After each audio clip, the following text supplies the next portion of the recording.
I'm a day per page kind of gal. Not only does it give me lots of flexibility in the room department as the day moves along, if there's not much going on, there's plenty of room to play.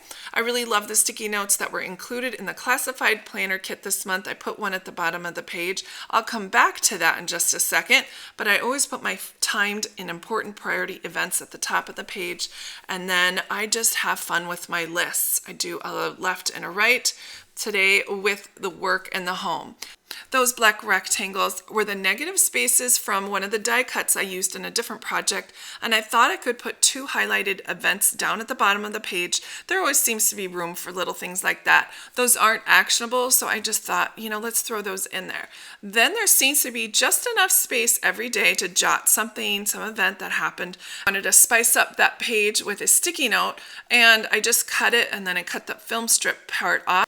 I went to go reach for my pen and I said, well, why don't I use what I've already cut off? So I just sliced the film strip edges off, and then I went ahead and used the middle section and I put it right next to the sticky note so I could record my temperature, my steps for the day, and whatnot down the side, just for a little bit of remembrance.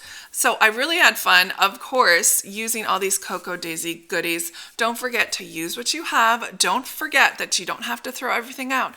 And have fun with those layouts.